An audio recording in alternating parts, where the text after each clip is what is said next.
राशिद नसीम की कहानी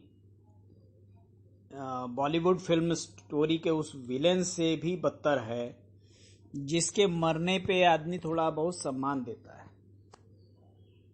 ये मतलब समय होगा लगभग 2011-12 या मे भी 13-14 का टाइम फ्रेम होगा। राशिद नसीम के दो दोस्त थे, एक था राहुल श्रीवास्तव और एक था जन्मेजय खरवार। तो राहुल श्रीवास्तव के घर पे राशिद नसीम लगभग 3 महीने तक अंडरग्राउंड रहे। क्यों रहे? क्योंकि स्पीक एशिया में उधर ये जो पैसा लूटने वाला कांड हो गया था और स्पीक एशिया पे धरपकड़ चल रही थी, तो राशिद नसीम भाग करके यहाँ लखनऊ गोमती नगर में जो है ये जो राहुल श्रीवास्तव हैं इनके घर पर जो है अंडरग्राउंड रहे। इस दौरान जो है रात में जो दारू पार्टी चलती थी, उस दारू पार्टी में इनकी दोस्ती होती है जन्मेजय खरवार के साथ। जन्मेजय खरवार एक आईएएस का लड़का था, अच्छी खासी उसके पास बैंक बैलेंस संपत्ति थी और थोड़ा टेक्निकल था और वो पेमेंट उठाने के लिए मतलब माहिर था उस मामले में। तो उसको इन्होंने सब्ज़बाग दिखाया कि कुछ पेमेंट लगाते हैं, किसानों को देते हैं, इस तरीके से साइट डेवलप करते हैं और उसको बेच बाच के पैसा निकाला जाएगा। उस लालच में वो जन्मेजय खरवार आ जाता है और जन्मेजय खरवार के जरिए उसके पैसे को जो है इस्तेमाल कर लेते हैं। इन्होंने किसानों को बयाना देना शुरू किया उससे जमीन एग्रीमेंट कराने के लिए। करीब 1.5 से 2.5 करोड़ रुपए जो है वो बयाने के नाम पे बांट दिए गए और जन्मेजय खरवार ने अपना भी पैसा लगाया, कुछ पैसा लोन लेकर के लगाया, मतलब जो भी था वो उसने एक्सेस पैसा साइंटिटी में लगा दिया। अब इसके बाद जब बयाना होने की बात आती है तो जन्मेजय खरवार ये कहने लगे कि ये बयाने जो कि पैसा उन्होंने लगाया है इसलिए पार्टनरशिप के हिसाब से बयाने जो है उनके नाम से चलेंगे। इसको लेकर के डिस्प्यूट होता है। रात में राशिद नसीम, राहुल श्रीवास्तव और जन्मेजय खरवार ये तीनों लोग बैठ करके दारू पार्टी करते हैं। 1-1.5 बजे रात तक वो दारू पार्टी चलती है और सुबेरे 3 से 4 बजे के बीच में जन्मेजय खरवार की लाश उनके घर पे मिलती है। तो अब इसमें शक ये है कि जन्मेजय खरवार मर गए या जन्मेजय खरवार मार दिए गए, लेकिन मोटिव ये है कि जन्मेजय खरवार की मौत से राशिद नसीम को बहुत फायदा हुआ, इसलिए राशिद नसीम जन्मेजय खरवार की मौत में संलिप्त होने के 110% चांसेस हैं। अब जन्मेजय खरवार की मौत हो जाती है तो जन्मेजय खरवार से जो पेमेंट गया था किसानों को, उन्होंने लैंड मैनेजर को मैनेज किया और उसके बाद वो रजिस्ट्रियां साइंस सिटी के फेवर में करवा ली गई, बैनामे साइंस सिटी के फेवर में हो जाते हैं। अब यहां ये सीन बना और इसके बाद एक साइट डेवलप होती है जिससे इनका काम शुरू होता है और वो साइट का नाम है पैराडाइज गार्डन। पैराडाइज गार्डन ये बेस साइट थी राशिद नसीम की, जिसके जरिए उन्होंने अपना एम्पायर शुरू किया। अब ये राशिद नसीम का ये चीज मैं इसलिए बता रहा हूं कि राशिद नसीम का जो सबसे खास बंदा जिसके जरिए उन्होंने पैसा लगवाया, जब उसके साथ ये इस तरीके का घात कर सकता है तो कस्टमर के साथ ये क्या कर सकता है, इसकी मतलब कस्टमर अगर सोचे तो उसकी सोच वहां तक नहीं पहुंच सकती है।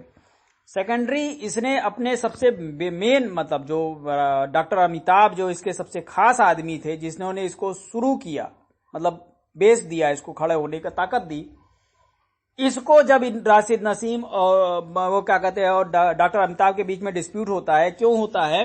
क्योंकि बनारस की साइटों पर जो पेमेंट दिया गया था किसानों को, उसमें 50% कैश डाउन पेमेंट दिया गया था और 50% पर उनको पीआईपी की प्रोजेक्ट में पार्टिसिपेट करा दिया गया था। अब वो पीआईपी जो है जब पूरी होती है, मैच्योर होती है, तो उस पीआईपी का पैसा किसानों ने मांगना शुरू किया। डॉक्टर अमिताभ वो पैसा रिफंड करवा नहीं पाए। किसानों और डॉक्टर अमिताभ के बीच में डिस्प्यूट शुरू हुआ। ये डिस्प्यूट जो है राशिद नसीम तक पहुंचा। राशिद नसीम ने पेमेंट नहीं दिया, डॉक्टर अमिताभ और राशिद नसीम के बीच में डिस्प्यूट हो गया। जब ये डिस्प्यूट बढ़ने लगा और यहां तक स्थिति आ गई कि डॉक्टर अमिताभ बनारस की सारी साइटें होल्ड कर लेंगे, तो राशिद नसीम ने पैसा खर्च करके डॉक्टर अमिताभ को अंदर करा दिया।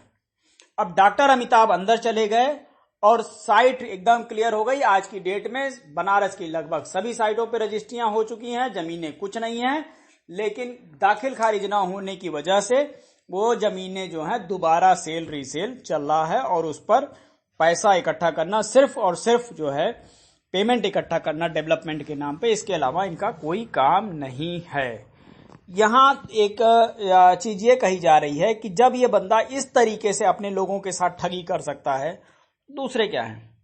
एक इनके बहुत खास फ्रेंड हुआ करते थे, उनका नाम नहीं लूंगा इस ऑडियो में, लेकिन इतना जरूर बता दूंगा कि वो एक न्यूज चैनल के एमडी रहे और उनसे अभी करीब 15 से 20 दिन पहले मेरी बात हुई, करीब 40-45 मिनट तक मेरी बात हुई।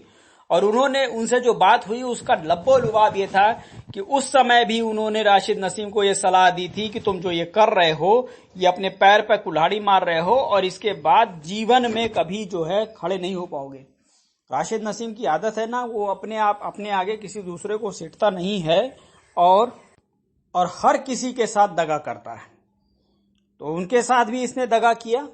इसके बाद जो इसके साथ लीडर्स काम कर रहे थे, जितने लीडर्स, तो जैसे एसबीसी थी या एसजेएफएक्स थी या हॉट एंड बिग डील में लीडर्स ने पैसा कमाया, नो डाउट बहुत अच्छा पैसा सबने कमाया था।